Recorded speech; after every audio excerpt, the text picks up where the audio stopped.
強き者よ真の勇者よ Alright, my ever-growing fan base. As promised, I did come back, and we're going to be looking at release number 2 in the Super Robot Chogokin line, Great Mazinger. And now, if you don't know your Super Robot history, which by now you should know I will scold you for, Great Mazinger basically took over for Mazinger Z in the second season, quote-unquote, of the old series. Never watched it, it's way before my time. But this toy, when I saw this toy being released, I was originally really worried that it was just going to be the Mazinger Z body with a new head and, you know, like a new little dot of paint there, and, you know, that's it. You know, tiny little changes. But it's not. It's actually, as near as I can tell, almost a complete remold. The arms are the same, or at least the connectors are. I believe they're actually thinner down here. But yeah, overall, he really is a completely different toy with completely different proportions, as you'll see later. Just like the Mazinger, the Great, as you could put it, is very, very well detailed, very well sculpted.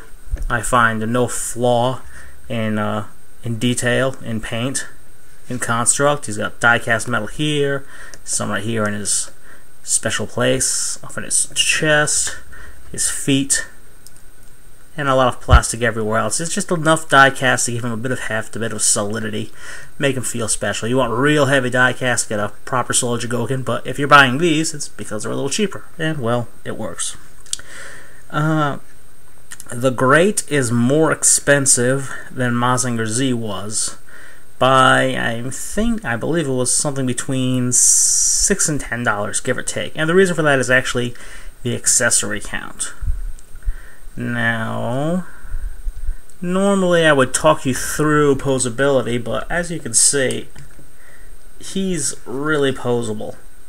Okay, you don't need me jammering at you for, you know, how a body can move every single time, but as you can see, yeah, Great Mazinger can move, good stability.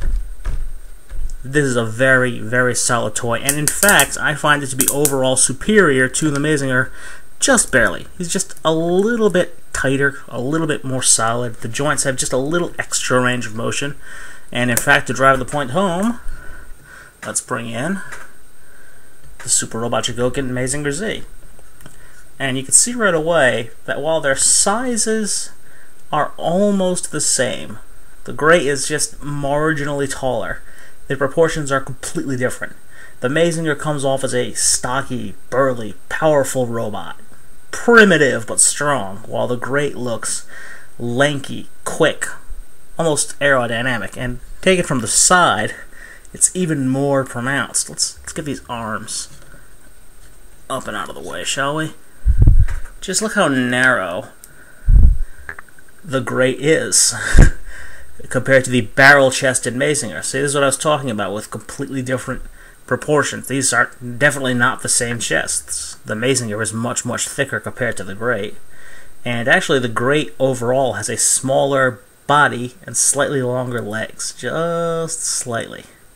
And it gives them completely different aesthetics from each other, and I really, really enjoy that. I'm really glad that they went to the trouble of making a completely separate toy when I suppose they technically could have gotten away with just slapping this head on there. Even the heads, if we bring them close, you can see that the head scales are completely different.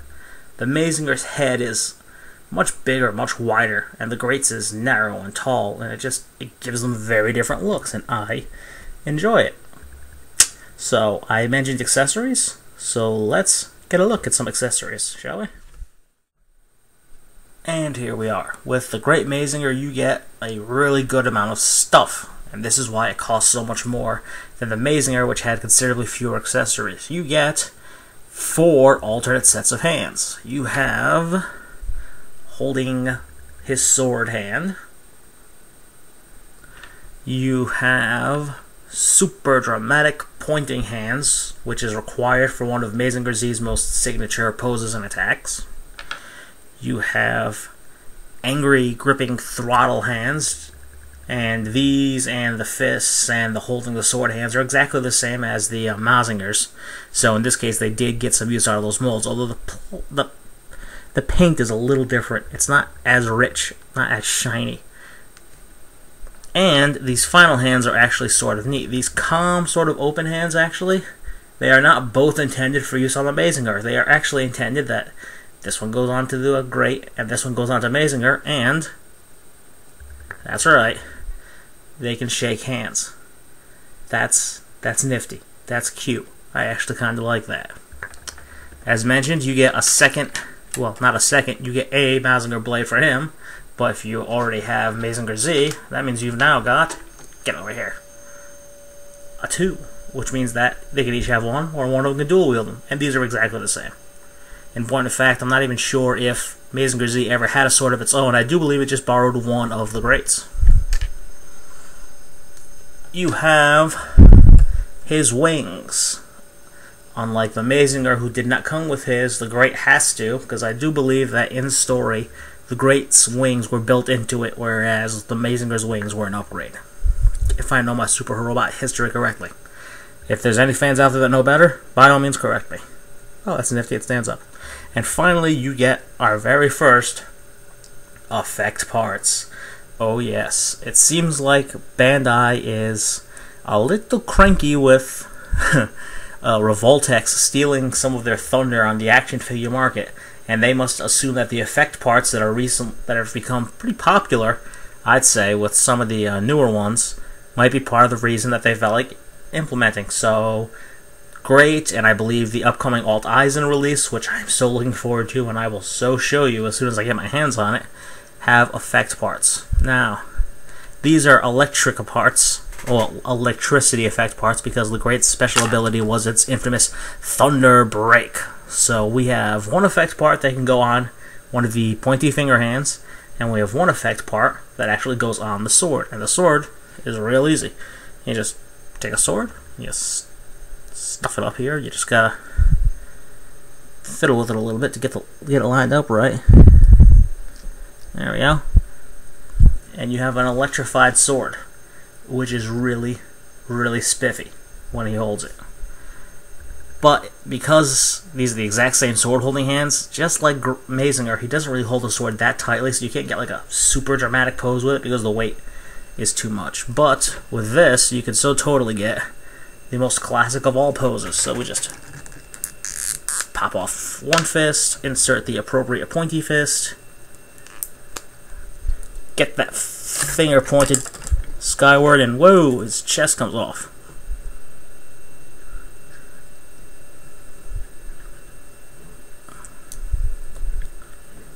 Haha. And then you just get the hole on the finger.